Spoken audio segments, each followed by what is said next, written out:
कापूर दिवस घेताना लिंबू पाणी घेताना चहा जणू काही विसरलेच.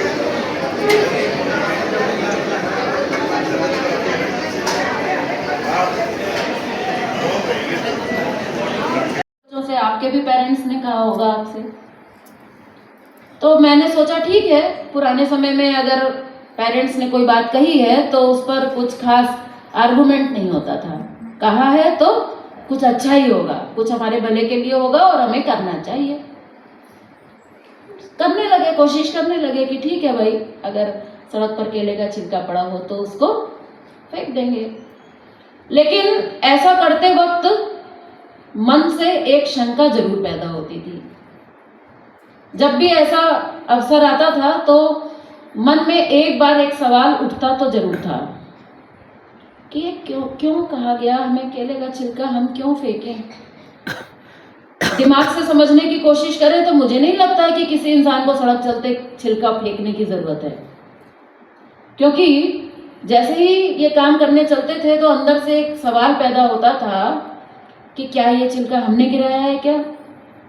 हमने तो केला खाया था तो छिलका डस्टबिन में डाला था. हमें सिखाया गया है कि कूड़ा कूड़ेदान में डालना चाहिए. अब किसी और ने खाया, सड़क चलते खा लो, फायदेमंद है. थोड़ा करेले का भी जूस पी लिया करो. पी रहे हैं कि नहीं? कुछ लोग पी रहे हैं ना, तो क्यों पी रहे हैं? अच्छा लग रहा है क्या? बहुत स्वादिष्ट लगता है क्या? नहीं. लेकिन जब तक हम थोड़ा दुख उठाने के लिए तैयार नहीं होंगे, अगर हम ये कह के मना कर दें कि साहब करेले का जूस तो हम नहीं पी सकते, बढ़िया कुछ नारियल पानी हो, गन्ने का रस हो तो पिया जाए, दुख उठाने के लिए हम बिल्कुल तैयार नहीं है. जो चीज हमें अच्छी नहीं लगती उससे हम दूर रहते हैं. आप लोगों ने कहते सुना होगा कि इस व्यक्ति को मेरी नजरों से दूर रखो. कहते हैं ना, इस व्यक्ति से मुझे एलर्जी है, इसको मुझसे दूर रखो. यानी कि जिस चीज से आपको दुख मिलता है उस चीज को आप फेंकने की कोशिश करते हैं. अगर विज्ञान का नियम सत्य है तो क्या होगा? ये दुख लौट लौट कर बार बार, योगी जी महाराज के अगर शब्दों में कहूं तो योगी जी महाराज कहते थे कि आज इंसान दुखों को जितना ज्यादा भगाने की कोशिश कर रहा है उतना ही दुख इंसान की छाती पर लदा हुआ है. योगी जी महाराज के शब्द हैं. कोई ऐसा रास्ता आपके पास है ही नहीं कि आप दुख को भगा सकें. चाहे आप घर बार छोड़ के सन्यास ही क्यों ना ले लें, चाहे आप करोड़पति क्यों ना हो जाएं, चाहे आप घर खूब, परिवार आपका खूब भरा पूरा क्यों ना हो, सब बहुत परिवार में आपके सब बहुत अच्छे क्यों ना हो, जिसकी लोग कामना किया करते हैं, सब कुछ आपके पास होगा, लेकिन दुख तो आपके जीवन से तभी भागेगा जब हम थोड़ा दुख अपनाने के लिए तैयार हो जाए. फिर हमें कितना देना होगा? तो बोले हम भी तो कुछ देना सीखें. और जो लोग कहते हैं साहब हमारे पास तो कुछ भी नहीं है, तो गुरुजी ने कहा कि फिर ऐसा करो, इस बात को समझ लो कि जो कुछ हमें मिला है, नहीं मिला है तो छोड़ो मत दो. जो कुछ हमें मिला है प्रभु से उसका वितरण करना सीखें. बोले क्या मिला है? तो बोले थाली में 2 रोटी तो आती है. बोले साहब 2 ही आती है, हमें तो 4 खानी थी. बोले तुम्हें 4 खानी थी, तुम्हारी थाली में 2 ही आई है, तो कोई इंसान देगा क्या? वो कहेगा ऑलरेडी हमको तो आई नहीं है, 2 रोटी ऑलरेडी कम आई है. लेकिन उसकी थाली में 2 तो आई है, किसी की थाली में तो 2 भी नहीं आई है. गुरुजी ने कहा तुम्हारी थाली में अगर 4 नहीं आई है, 2 आई है, तो उस 2 को तो तुम देख सकते हो. क्या उस 2 रोटी का सुख तुम नहीं उठा रहे हो? तो क्या उस 2 रोटी में से भी तुम थोड़ा सा सुख नहीं बांट सकते हो क्या? या ऐसा कौन व्यक्ति बैठा है जो इतना छोटा सा काम भी नहीं कर सकता है? क्या कोई ऐसा जिसको इसमें भी कष्ट होता हो? बोले भगवान ने तुम्हें जो कुछ दिया है, कुछ धन दिया है, ठीक है, आप चाहते हो कि 1 महीने में कम से कम 7, 8, 10 लाख आना चाहिए, लेकिन आ रहा है 2 ही लाख, तो 8 लाख की तो कमी ऑलरेडी है ना. तो आप रोते रहिए कि 8 लाख नहीं आया, 8 लाख नहीं आया, खर्चा नहीं चल रहा है. मतलब वस्त्र, कपड़े. बोले ऐसा नहीं है कि खाली आधी रोटी खिला दी भगवान को, तो काम पूरा हो गया, आगे की भी बात है, इससे आगे की भी। बोले कपड़े पहनते हो बड़ा सुख मिलता है, बढ़िया बढ़िया कपड़े लाते हैं ना हम ढूंढ ढूंढ कर। आवश्यकता अगर 10 की है तो हमारे पास कम से कम 50 तो होंगे। क्यों लाते हैं हम इतने कपड़े? क्योंकि हमें लगता है कि इससे हमें सुख मिलेगा, बढ़िया बढ़िया नया नया बदल बदल कर पहनना चाहते हैं। क्यों? क्योंकि उससे हमें सुख मिलता है। बोले अगर इस सुख से तुमने नहीं बांटा तो ये तुम्हारे लिए खतरनाक हो सकता है, तो इसका भी प्रसाद बना लो। योगी जी महाराज ने बड़ा सरल सा तरीका बता दिया। हंसते हंसते खेल खेल में बात समझ में आ गई। उन्होंने कहा क्या करो? बोले कि एक बार घर में सारे कपड़े निकाल लो, जितने कपड़े हैं उसमें से एक अलग कर दो, 9 अलग कर दो, एक अलग कर दो, 9 अलग कर दो। करते करते क्या हो जाएगा? जितने भी आपके पास कपड़े हैं उसमें से भगवान का एक हिस्सा अलग निकल जाएगा। अब इसका क्या करो? बोले सबके अंदर भगवान है तो प्रभु के रूप में इसको अर्पण कर दो। तो अब जो तुम्हारे पास बच गए 9 और 9 18, ये जो 18 जोड़ी तुम्हारे पास बच गए, अब इनको कपड़े नहीं है ये, अब ये क्या है? इसका फायदा क्या होगा? इसका फायदा ये होगा कि अभी आपके पास अगर 10 की जरूरत है तो 50 रख रखे हैं, फिर भी लगता है कि बाजार जाएं तो एक तो और ले ही लें। हमारे रामचरितमानस में तो राम राज्य की बात की गई, वहां कोई त्याग वैराग जंगल की बात नहीं है। जो इसका जो चरम लक्ष्य है रामचरितमानस का वो क्या है? राम राज्य। और राम राज्य में कहा गया कि जितनी महिलाएं थी सब 16 श्रृंगार करके रहती थी, बहुत था उनके पास, अपार धन संपत्ति सब थी। और हम लोग तो सुनते हैं ऐसा कि बहुत ज्यादा बटोर के क्या करेंगे, बांट दो सब। लोग कहते हैं भाई ज्यादा धन संपत्ति इकट्ठा हो गई तो संसार में फंस जाएंगे, ऐसी ऐसी बातें सुनने में आती है ना। तो वहां पे फिर क्या हुआ? तो बहुत सुंदर बात कही गई है। कहते हैं कि सबही के सुंदर मंदिर आयत, राव रंग न लखी परे, नाकेश दुर्लभ भोग लोग करे। लेकिन आगे बड़ी खास बात कह दी कि न मन विषयन हरे। बोले रामचरितमानस में कि राम राज्य में क्या स्थिति थी कि नाकेश दुर्लभ भोग लोग करें, जो इंद्र को भी उपस्थित प्राप्त नहीं था, ऐसे ऐसे भोग वहां पर उपस्थित थे। महिलाएं ऊपर से नीचे तक सोने चांदी से लदी रहती थी, गहनों से हीरे जवाहरातों से लदी रहती थी। लेकिन हमने तो ऐसा सुना है कि सोने में कलयुग का निवास है। सुना है कि नहीं आपने? कहा जाता है कि सोने में कलयुग का निवास है। तो अब अगर हम अपने सर पर, अपने शरीर पर कलयुग लपेट कर अगर घूमेंगे तो हमारा सोचिए कितना बड़ा नुकसान हो सकता है। होगा कार्ड से काम कर रहा है, सब देते हैं, एक देता है दूसरा लेता है तो फिर आगे देता है। ये साइकिल गिव एंड टेक की चल रही है। और जब तक ये गिव एंड टेक की साइकिल चलती रहती है तब तक इस प्रकृति में आनंद मौज और मस्ती रहती है। हम भी इसी प्रकृति का पार्ट हैं, इंसान भी तो इसी प्रकृति का ही हिस्सा है ना। अगर हम भी अगर देते रहेंगे लेते रहेंगे, देते रहेंगे लेते रहेंगे, आदान प्रदान अगर चलता रहेगा तो हमारे जीवन में भी आनंद मौज मस्ती रहने वाली है। लेकिन अगर हमने नेचर के इस खेल को बिगाड़ने की कोशिश की तो नेचर हमको इस खेल से उठाकर बाहर फेंक देगा। क्योंकि कोई भी बेईमानी अगर किसी भी खेल में करता है तो हम लोग क्या करते हैं? उसको निकाल के बाहर कर देते हैं कि भाई तुम खेल में बेईमानी कर रहे हो, बाहर निकलो। तो नेचर अगर देखती है कि हम केवल लेना चाहते हैं और अगर हम देना नहीं चाहते हैं तो नेचर समझ जाती है कि ये बेईमान व्यक्ति है, तो उसको नेचर से अलग कर देती है।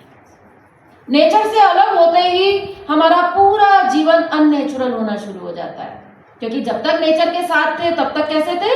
नेचुरल। और जैसे ही नेचर ने हमें अपने से अलग कर दिया हम कैसे हो गए? अननेचुरल। आज हम लोग अगर अपने जीवन को देखें तो हम पाएंगे, हम समझ पाएंगे कि हम अननेचुरल होते चले जा रहे हैं। हमारा शरीर भी अननेचुरल है, हमारा मन भी अननेचुरल है। हम प्रकृति से दूर हुए हैं और प्रकृति के माध्यम से हम उस परमात्मा से मिलने का हमारे पास मौका था, हम वो मौका भी गंवा चुके हैं। इसलिए अब हम उस परमात्मा से भी दूर हो चुके हैं। अगर हमें उस परमात्मा से जुड़ना है, अगर हमें उस प्रकृति से कुछ प्राप्त करना है, और प्रकृति, तब योगी जी महाराज ने कहा कि देती तो सारी दुनिया है। आज हम जो देने की बात आपसे कर रहे हैं, ये भी कोई ऐसी स्पेशल नई बात नहीं कर रहे हैं। हमारे हिंदू धर्म में, हमारे घर परिवारों में हम लोगों को ऐसे संस्कार दिए गए हैं कि बचपन से हमने सुना है कि अतिथि देवो भव, अतिथि आ जाए तो भगवान समझकर उसकी हम सेवा करें, कोई मांगने वाला आ जाए तो उसकी हम सेवा करें। लेकिन उसका वैसा स्वरूप, उसका वैसा रिजल्ट आज हमारे जीवन में देखने को नहीं मिल रहा है। सेवा के जो रिजल्ट बताए गए हैं, सबसे पहला रिजल्ट बताया गया है कि अगर आपके जीवन में ये देना यानी कि सेवा अगर हमारे जीवन में होगी तो इसके कुछ रिजल्ट्स होंगे। इसका सबसे पहला रिजल्ट ये होगा कि आप अगर देंगे तो आपको कभी कमी नहीं पड़ेगी, क्योंकि विज्ञान का नियम है कि जो हम जमीन में डालते हैं वो जमीन से कई गुना होकर पैदा होता है। एक बीज डालते हैं, 1000 बीज पैदा होते हैं।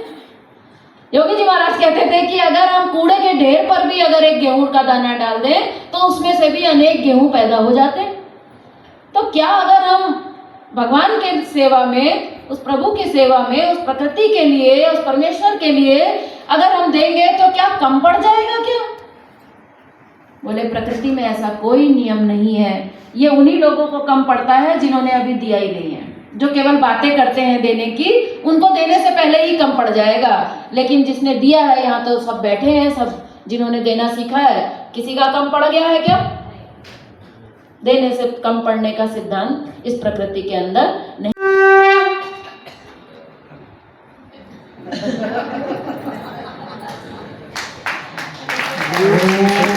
स्वस्ति न इंद्रो वृद्धश्रवाः स्वस्ति न पूषा विश्ववेदाः स्वस्ति न यशवीरचा मुलगा यांच्या घरी योगीजी महाराज बहुत बहुत धन्यवाद आदरणीय ब्लॅक शर्ट वाले SP Meerut superintendent of police.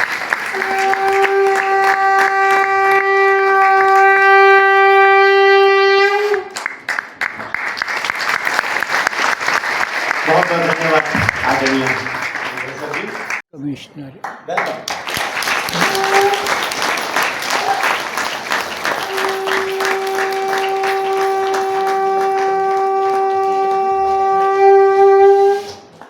Of Meerut.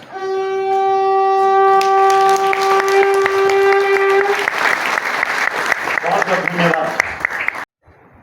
पाठशाला रहित सम्मेलन यहाँ आए हुए भारत के हर प्रांत से आए हुआ साधक 80% जो पुराने साधक हैं वो लोग नींबू शहद पानी 2 बार लेते हैं। जो लोग पहली दूसरी बार आ रहे हैं वो लोग जूस और फल लेते हैं। उसमें से भी कुछ लोग ऐसे हैं जो कहते हैं नहीं साहब हम तो हवा पे करेंगे। यहाँ दिन में हमारा झगड़ा रहता है इसी बात को, यहाँ हवा पे बहुत से करने वाले रहते हैं। आपका शायद हवा पे चल रहा सूर्यवंशी जी, और कितने लोग आज हवा पे कर रहे हो भाई? हाथ खड़ा करना कि तो 12 साल 3 अभी हवा पर है, बहुत बढ़िया। 3 लोग अभी भी हवा पर व्रत कर रहे हैं। तो यहाँ 80% आदमी नींबू शहद पानी। खास बात ये है कि इसमें कोई डायबिटीज का रोगी है, कोई बीपी का रोगी है, कोई कैंसर का रोगी है, कोई दर्द का रोगी है, कोई किडनी का रोगी है, कोई लीवर का रोगी है, किसी की इंसुलिन चल रही हुआ है। यहाँ सारी दवाइयाँ बंद, कोई दवाई नहीं। बीपी भी रोज चेक होती है, दोनों समय चेक करा लो, चेक कर लो बीपी, आपकी बीपी डाउन जाएगी सब। शुगर चेक करा रही, इंसुलिन बंद करने के बाद भी लोगों की शुगर नॉर्मल जा रही। तो हर रोग का रोगी है, परंतु हम लोग दावा करते हैं कि जब 6ठे दिन या 7वें दिन हम पूछते हैं कि ऐसा कोई एक व्यक्ति हाथ खड़ा कर दो जिसको फायदा ना हो। बड़ी मजे की बात है कि सर ये किचन लंच कॉन्फ्रेंस, जिसमें कोई हवाई जहाज से आए हैं, कोई कुछ 10-10, 20-20 हज़ार रुपए यात्रा के खर्च करके यहाँ भूखे रहने आए हैं। खाने के लिए, दावत खाने के लिए दुनिया जाती है, हम लोग सुनते हैं। पतित पावनी अहेतु की कृपा से दुखी प्राणियों के हृदय में त्याग का बल एवं सुखी प्राणियों के हृदय में सेवा का बल प्रदान करें, जिससे वे सुख दुख के बंधन से मुक्त हों, आपके पवित्र प्रेम का आस्वादन कर कृत्य कृत्य हो जाएं। हम परम पिता परमेश्वर से प्रार्थना करते हैं कि जो साधक तप सेवा सुमिरन के माध्यम से शरीर से मल, मन से आसक्ति, बुद्धि से अहंकार और अहम से मिथ्यापनत्व निकालने की साधना में लगे हुए हैं और जिनके नाम प्रार्थना पुस्तिका में संलग्न हैं, उन पर आप कृपा करें। उनके भीतरी और बाहरी दुखों को शीघ्रातिशीघ्र समाप्त कर दें। ओम शांति शांति शांति। इसी के साथ सायंकालीन सत्र को यहाँ विराम देते हैं। मैच की घंटी लगते ही कृपया करके सभी नींबू पानी के प्रसाद के लिए पधारिए और एक बार पूरे आश्रम की तरफ से, IAS संस्थान की तरफ से आदरणीय दीपक भाई साहब का और सभी वरिष्ठ अधिकारियों का, सभी साधु बंधुओं की तरफ से